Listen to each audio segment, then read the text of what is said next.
Sugar వ్యాధి కాదు, disorder. దీన్ని మొట్టమొదటిగా ప్రతి ఒక్కరు గమనించాలి. వ్యాధి అని అనుకోకండి ఎవరు కూడా.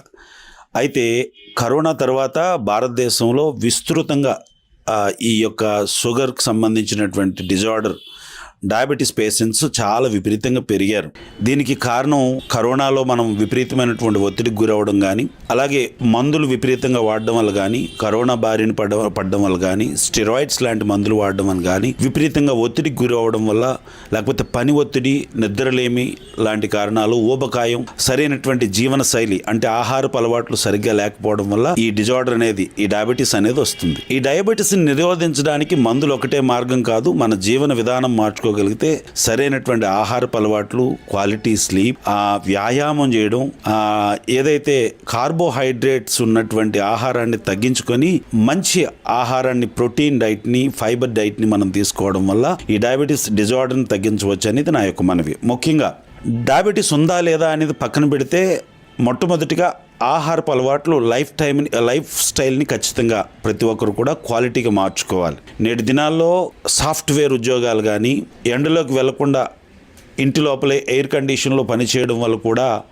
శరీరానికి సరైనటువంటి వ్యాయామం లేకపోవడం వల్ల, బ్రెయిన్ విపరీతమైనటువంటి ఒత్తిడికి గురవడం వల్ల, హార్మోనల్ ఇన్బ్యాలెన్స్ వల్ల మెటబాలిజం సిండ్రోమ్ లాంటి వచ్చి ఈ యొక్క డయాబెటీస్, ఊబకాయం లాంటివి వాటి వలన డయాబెటీస్ వస్తూ ఉంది. అయితే మీ అందరికీ చెప్పేది ఒకటే, కరోనాలో చాలా మందికి చెప్పాం ఎటువంటి ఆహార సూత్రాలు తీసుకుంటే మంచిది అని. ముఖ్యంగా తీసుకోవాల్సినటువంటి ఆహార సూత్రాలు ఏంటంటే, 4 వైట్స్ని విషపూరితమైనటువంటి వైట్ పాయిజన్ అని అంటారనమాట. అందులో polished rice, white sugar, white salt, అలాగే ఈ మైదా లాంటి వాటిని మనం కొద్దిగా పక్కన పెట్టగలిగితే, ఇదివరకు తిన్నదానికంటే తగ్గించేయగలిగితే మంచిది. 1. 2, అన్నాన్ని ఇదివరకు 3 పూట్ల 4 పూట్ల తిన్నవారు మధ్యాహ్నం 1 పూటకి తీసుకురావడం మంచిది. 3, ప్రతి ఒక్కరు కూడా అన్నాన్ని తినకపోతే ఇడ్లీ తినొచ్చా అని మాట్లాడుతున్నారు. ఇడ్లీ ఏంటి, అన్నం ఏంటి, 2 ఒకటే కదా.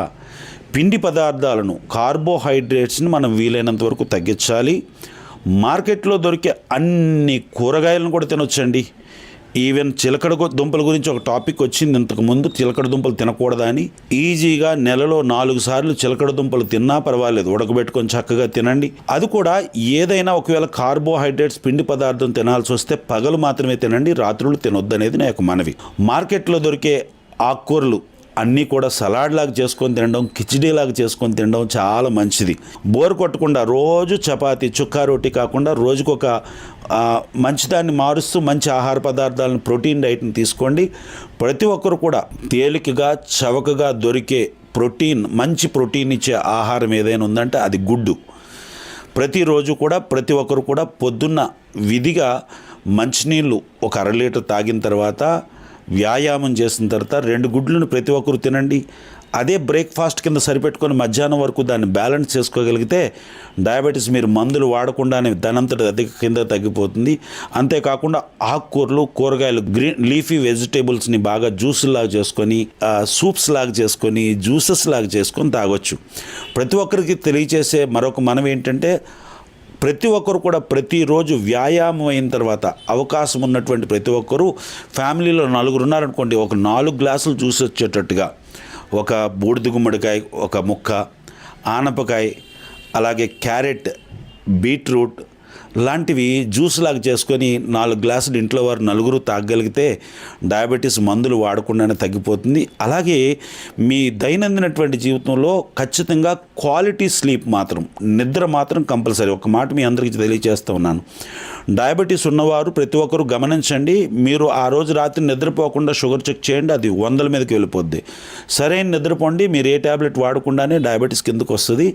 కాబట్టి ప్రతి ఒక్కరు కూడా ఆరోగ్యవంతమైనటువంటి ఆహారాన్ని, వ్యాయామాన్ని, క్వాలిటీ స్లీప్ని ఖచ్చితంగా ప్రతి ఒక్కరూ చేయగలిగితే మందులు లేకుండానే డయాబెటీస్ని మనం తగ్గించుకోవచ్చు. ఒకవేళ రెసిస్టెన్స్ డయాబెటీస్ లాంటివి, టైప్ 2 డయాబెటీస్ లాంటివి ఉన్నవారు ఖచ్చితంగా ఆయా మందులను వాడుతూ తగు సూత్రాలను కనుక్కోగలిగితే, తరచుగా మీరు మంచి లైఫ్ స్టైల్ మీరు కానీ అలవాటు చేసుకోగలిగితే, రాను రాను మీ దగ్గర ఉన్నటువంటి ట్యాబ్లెట్ల సంఖ్య తగ్గిపోయి నెమ్మదిగా మీకున్నటువంటి ఈ యొక్క డయాబెటీస్ తగ్గిపోతుంది. మీరు ఈ ఆరోగ్య సూత్రాలు పాటిస్తే సరిపోతుంది. మరొక మరొక విషయం, ఎవరైతే డయాబెటీస్తో బాధపడుతున్నారో వారు 10% మీ బరువులోంచి, ఉదాహరణకు మీ యొక్క 70 కేజీలు బరువు ఉంటే 7 కేజీలు మీరు తగ్గగలిగితే మీరు ఏ మందులు వాడకుండానే డయాబెటీస్ మీ కంట్రోల్లోకి వస్తుంది. ఈ విషయాన్ని గమనించి ప్రతి ఒక్కరూ ఆరోగ్యంగా ఉండవలసిందిగా మనం చేస్తూ ఉన్నాం. సార్, ఇప్పుడు ప్రజెంట్ జనరేషన్లో ప్రతి ఒక్కరు కూడా బిజీ లైఫ్ సార్.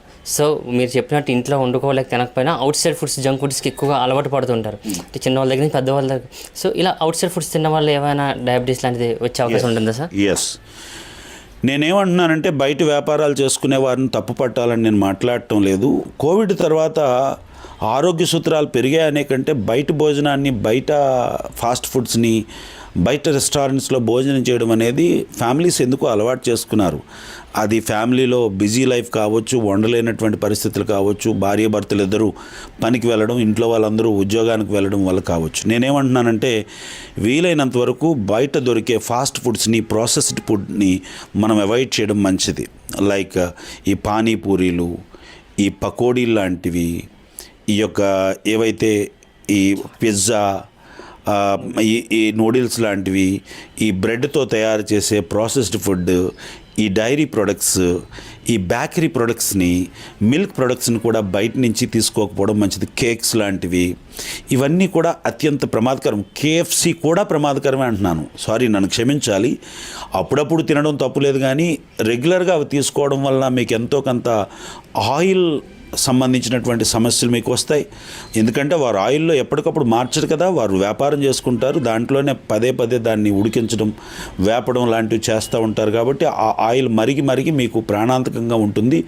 అంతేకాకుండా అధిక టేస్ట్ గురించి కొన్ని కెమికల్స్ని, కొన్ని యాడెడ్ కలర్స్ని, అంతేకాకుండా ఈ టేస్టింగ్ సాల్ట్స్ లాంటివి యాడ్ చేస్తారు. కాబట్టి వాటి వలన ఊబకాయం వస్తుంది, పొట్ట పెరుగుతుంది, మలబద్ధకం వస్తుంది, ఆరోగ్య సమస్యలు వస్తాయి, హార్మోనల్ బ్యాలెన్స్ వస్తాయి. ఇవన్నీ దేనికి కారణం తెలుసా? డయాబెటీస్ని పెరిగించడానికి కారణమవుతాయి. కాబట్టి బయట దొరికే భోజనాలని వీలైనంత వరకు అవాయిడ్ చేయడం మంచిది. ఒకవేళ బయట తినాల్సి వస్తే ప్రాసెస్డ్ ఫుడ్ కాకుండా ఆరోగ్యవంతంగా మీ ఎదురుగా వండినటువంటి ఆరోగ్యవంతమైనటువంటి ఆయిల్ తక్కువ ఉన్నటువంటి, కార్బోహైడ్రేట్స్ తక్కువ ఉన్నటువంటి ఆహారాన్ని తీసుకోగలిగితే మంచిది.